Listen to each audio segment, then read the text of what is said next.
ओम शांति। 6 दिसंबर 2023 बाबा के महावाक्य।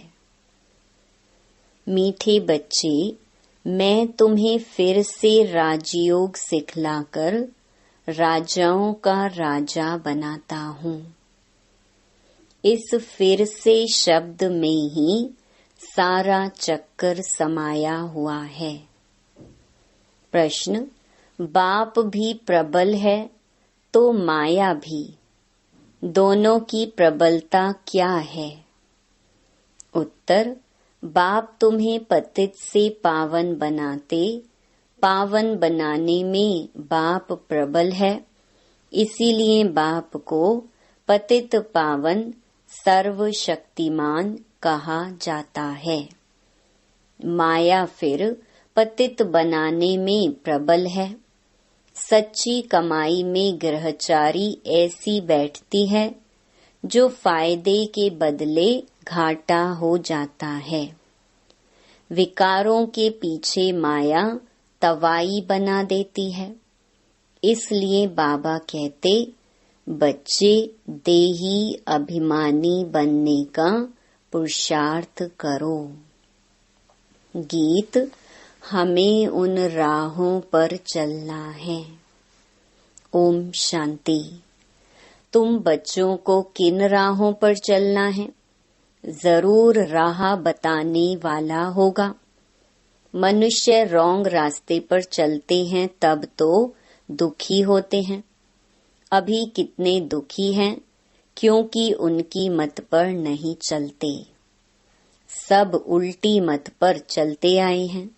जब से उल्टी मत देने वाले रावण का राज्य शुरू हुआ है, बाप समझाते हैं, तुम इस समय रावण की मत पर हो।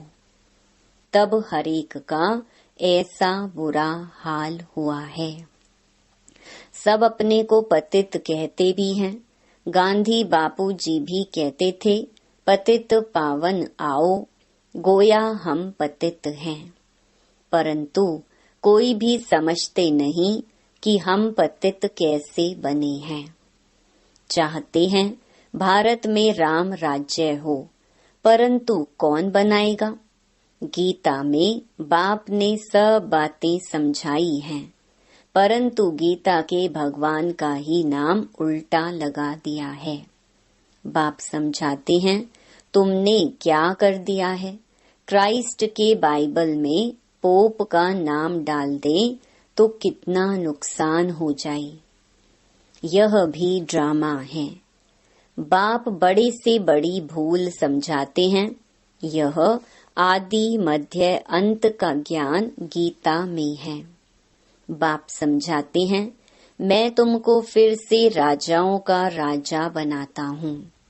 तुमने 84 जन्म कैसे लिए, यह तुम नहीं जानते हो। हम बताते हैं, यह कोई भी शास्त्र में नहीं है। शास्त्र तो अनेक हैं, भिन्न भिन्न मतें हैं। गीता माना गीता।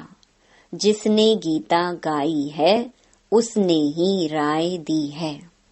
कहते हैं, मैं तुमको राजयोग सिखाने फिर से आया हूँ। तुम पर माया का परछाया पड़ गया है। अभी फिर से मैं आया हूँ। गीता में भी कहते हैं, हे भगवान, फिर से गीता सुनाने आओ, अर्थात फिर से गीता की नॉलेज दो। गीता में ही यह बात है कि आसुरी सृष्टि का विनाश और दैवी सृष्टि की स्थापना फिर से होती है। फिर जरूर कहेंगे, गुरु नानक फिर से आएगा अपने समय पर। चित्र भी दिखाते हैं। श्री कृष्ण भी फिर से वही मोर मुकुट वाला होगा। तो यह सब राज गीता में है, परंतु भगवान को बदल दिया है। हम ऐसे नहीं कहते कि गीता को नहीं मानते, परंतु उसमें जो यह उल्टा नाम मनुष्यों ने डाल दिया है, उसको बाप आ करके सीधा करके समझाते हैं। यह भी समझाते हैं, हर एक आत्मा में अपना अपना पार्ट नुधा हुआ है। सब एक समान नहीं हो सकते। जैसे मनुष्य माना मनुष्य, वैसे आत्मा माना आत्मा, परंतु हर एक आत्मा में अपना पार्ट भरा हुआ है। यह बातें समझाने वाला बड़ा बुद्धिमान चाहिए। बाप जानते हैं कौन समझा सकते हैं, कौन सर्विस करने में समझदार हैं, किसकी लाइन क्लियर है।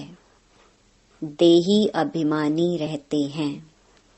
सब तो परिपूर्ण देही अभिमानी नहीं बने हैं। यह तो अंत में रिजल्ट होगी। इम्तिहान के दिन जब नजदीक होते हैं तो मालूम पड़ जाता है कौन कौन पास होंगे। टीचर्स भी समझ सकते हैं और बच्चे भी समझते हैं कि यह सबसे तीखा है। वहाँ तो ठगी आदि भी हो सकती है, यहाँ तो यह बात हो ना सके। यह तो ड्रामा में नूंद है, कल्प पहले वाले ही निकलेंगे। हमें पता चलता है सर्विस की रफ्तार से। इस सच्ची कमाई में घाटा और लाभ ग्रहचारी आदि आती है। चलते चलते टांग टूट पड़ती है। गंधर्वी विवाह करने बाद फिर माया एकदम तवाई बना देती है। माया भी बड़ी प्रबल है। बाबा प्रबल है पावन बनाने में, इसीलिए उनको सर्वशक्तिमान पतित पावन कहा जाता है। और फिर माया प्रबल है पतित बनाने में। सतयुग में तो माया होती नहीं, वह है ही वाइसलेस वर्ल्ड। अभी है एकदम विशियस वर्ल्ड। कितनी जबरदस्त प्रबलता है।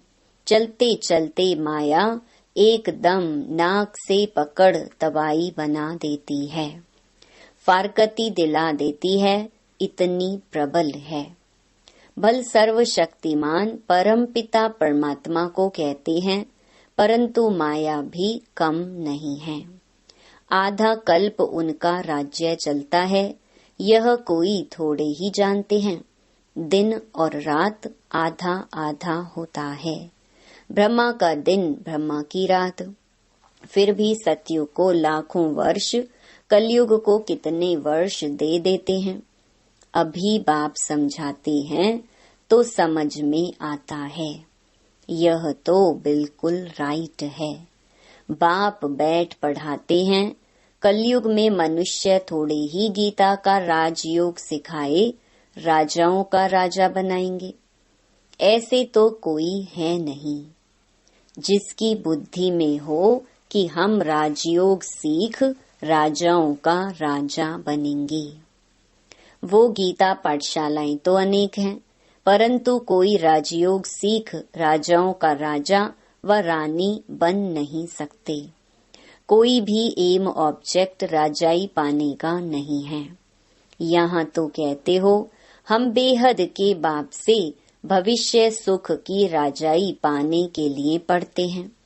पहले पहले तो अल्फ पर समझाना है। गीता पर ही सारा मदार है। मनुष्यों को कैसे पता पड़े सृष्टि चक्र कैसे फिरता है। हम कहाँ से आए हैं, फिर कहाँ जाना है, कोई को पता नहीं है। कौन देश से आया, कौन देश है जाना। गीत भी है ना, सिर्फ तोते मुहाफिक गाते रहते हैं। बुद्धि जो आत्मा में है वह नहीं जानती कि हम जिसको हे परम पिता परमात्मा कहते हैं वह कौन है। उनको ना देख सकते हैं, ना जान सकते हैं। आत्मा का तो फर्ज है ना बाप को जानना देखना। अभी तुम समझ गए हो, हम आत्मा हैं, परम पिता परमात्मा बाप हमको पढ़ाते हैं। बुद्धि कहती है बाप आकर पढ़ाते हैं। जैसे किसकी आत्मा को बुलाते हैं तो समझते हैं ना उनकी आत्मा आई है। तो तुम समझते हो हम आत्मा हैं, हमारा वह बाप है। बाप से जरूर वर्षा मिलना चाहिए। हम दुखी क्यों हुए हैं? मनुष्य तो कह देते बाप ही सुख दुख देने वाला है, भगवान को गाली देते रहते हैं। वह है आसुरी संतान। जैसे कल्प पहले कहा है वैसे कहते हैं। तुम अभी प्रैक्टिकल में ईश्वरीय संतान बने हो। आगे तुम आसुरी औलाद थे। अब बाप कहते हैं निरंतर मुझे याद करो। किसको भी यह 2 अक्षर समझाना बहुत सहज है। तुम भगवान के बच्चे हो। भगवान ने स्वर्ग रचा, अब नरक बना है, फिर स्वर्ग बाप ही रचेंगे। बाप हमको राजयोग सिखला रहे हैं, स्वर्ग की स्थापना कर रहे हैं। अच्छा, शिव को नहीं जानते हो? प्रजापिता ब्रह्मा को भी रचने वाला वह बाप है, तो जरूर बाप ब्रह्मा द्वारा ही सिखाएंगे। अभी शूद्र वर्ण है, हम ब्राह्मण से देवता क्षत्रिय बनेंगे। नहीं तो विराट रूप क्यों बनाया है? चित्र ठीक है, परंतु समझ नहीं सकते। शूद्रों को ब्राह्मण कौन बनाएंगे? जरूर प्रजापिता ब्रह्मा चाहिए। उनको कैसे एडॉप्ट किया? जैसे तुम कहते हो यह मेरी स्त्री, उनको मेरी कैसे बनाया? एडॉप्ट किया। बाप कहते हैं मुझे भी मात पिता कहते हो, मैं बाप तो हूँ, मेरी कहाँ से लाऊं? तो इनमें प्रवेश कर इनका नाम ब्रह्मा रखता हूँ। स्त्री एडॉप्ट की जाती है, जैसे लौकिक बाप स्त्री को एडॉप्ट कर कुख वंशावली रचते हैं। बाबा ने फिर इनमें प्रवेश कर इनको एडॉप्ट कर इनके मुख द्वारा मुख वंशावली बनाई है। तुम कहते हो हम ब्राह्मण ब्राह्मणियां हैं, जरूर इनका ही नाम ब्रह्मा है। ब्रह्मा किसका बच्चा? शिव बाबा का। इनको किसने एडॉप्ट किया?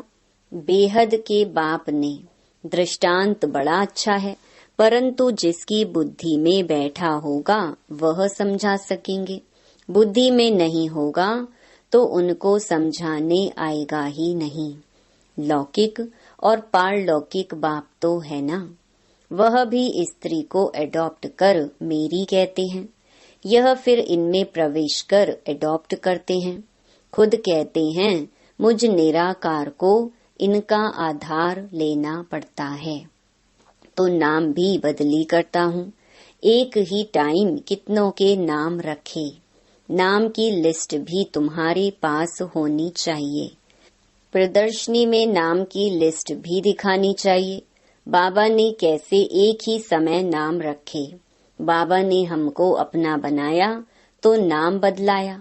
उनको भृगु ऋषि कहते हैं। जन्म पत्री तो भगवान के पास ही है। वंडरफुल नाम है। अब सभी तो है नहीं, कोई तो आश्चर्यवत भागंती हो गए। आज हैं कल है नहीं। नंबर 1 दुश्मन है काम। यह काम विकार बहुत तंग करता है, उस पर जीत पानी है। गृहस्थ व्यवहार में इकट्ठे रहकर उन पर जीत पानी है। यह है प्रतिज्ञा। अपनी वृत्ति देखनी है, कर्मेंद्रियों से विकर्म नहीं करना है। तूफान तो सबको आते हैं, इसमें डरना नहीं है। बाबा से बहुत बच्चे पूछते हैं यह धंधा करें व नहीं करें? बाबा लिखते हैं मैं कोई तुम्हारे धंधे आदि को देखने आया हूँ क्या? मैं तो टीचर हूँ पढ़ाने के लिए। धंधे की बात हमसे क्यों पूछते हो? मैं तो राजयोग सिखाता हूँ। रुद्र यज्ञ भी गाया हुआ है, श्री कृष्ण यज्ञ नहीं। बाप कहते हैं लक्ष्मी नारायण में यह सृष्टि चक्र का ज्ञान ही नहीं। अगर यह मालूम हो कि 16 कला से फिर 14 कला बनना है तो उसी समय ही राजाई का नशा उड़ जाए। वहाँ तो है ही सदगति। सद्गति दाता तो एक है, वही आकर युक्ति बताते हैं, दूसरा कोई बतला न सके। पहले पहले यह बात उठाओ कि किसने कहा है काम महाशत्रु है। यह भी गाते हैं विशियस वर्ल्ड और वाइसलेस वर्ल्ड। भारत में ही रावण को जलाते रहते हैं, सतयुग में थोड़े ही जलाएंगे। अगर यह कहते हैं कि अनादि है, सतयुग में भी था, फिर तो सब जगह दुख ही दुख होगा। फिर स्वर्ग कैसे कहेंगे? यह बातें समझानी हैं। हरेक की रफ्तार अपनी है, पता लग जाता है कौन अच्छी रफ्तार वाला है। संपूर्ण तो कोई बने नहीं है, बाकी हाँ सतो रजो तमो तो होते ही हैं। बुद्धि हरेक की अलग अलग है। जो श्रीमत पर नहीं चलते हैं वह हैं तमो प्रधान बुद्धि। अपने को इंश्योर नहीं करेंगे तो भविष्य 21 जन्मों के लिए कैसे मिलेगा? मरना तो है ही, तो क्यों ना इंश्योर कर देना चाहिए। सब कुछ उनका है तो परवरिश भी वह करेंगे। भल कोई सब कुछ देते हैं परंतु सर्विस नहीं करते, जो दिया वह खाते रहते हैं, तो बाकी जमा क्या होगा? कुछ भी नहीं। सर्विस का सबूत चाहिए। देखा जाता है कौन पंडे बन आते हैं। नए बीके भी आपस में सेंटर चलाते हैं, उनको भी आफरीन दी जाती है। यह नॉलेज तो बड़ी सहज है। वानप्रस्थ अवस्था वालों को जाकर समझाओ। वानप्रस्थ अवस्था कब होती है? बाप ही गाइड बन सबको ले जाएंगे। तुम जानते हो बाप ही कालों का काल है। हम तो खुशी से बाबा के साथ इकट्ठे जाना चाहते हैं। पहले पहले तो मुख्य बात यह उठाओ, गीता का भगवान कौन है? जिसने रचना रची। लक्ष्मी नारायण को राजयोग किसने सिखाया?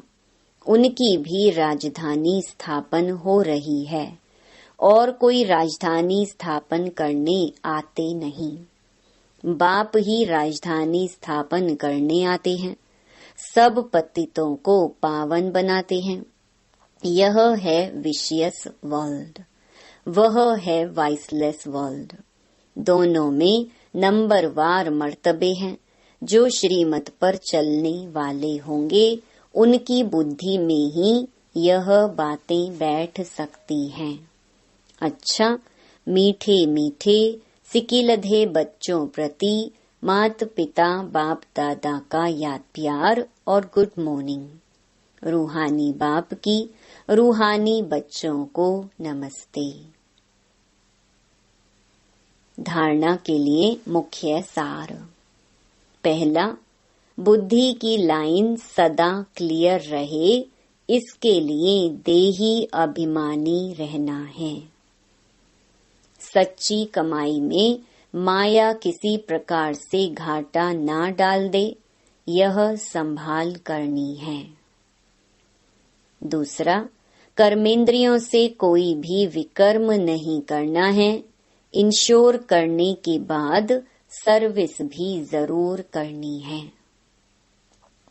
वरदान, माया को दुश्मन के बजाय पाठ पढ़ाने वाली, सहयोगी समझ एक रस रहने वाले माया जीत भवा। माया आती है आपको पाठ पढ़ाने के लिए, इसलिए घबराओ नहीं, पाठ पढ़ लो। कभी सहनशीलता का पाठ, कभी शांत स्वरूप बनने का पाठ पक्का कराने के लिए ही माया आती है। इसलिए माया को दुश्मन के बजाय अपना सहयोगी समझो तो घबराहट में हार नहीं खाएंगे। पाठ पक्का करके अंगद के समान अचल बन जाएंगे। कभी भी कमजोर बन माया का आह्वान नहीं करो तो वह विदाई ले लेगी। स्लोगन, हर संकल्प में दृढ़ता की महानता हो तो सफलता मिलती रहेगी। ओम शांति।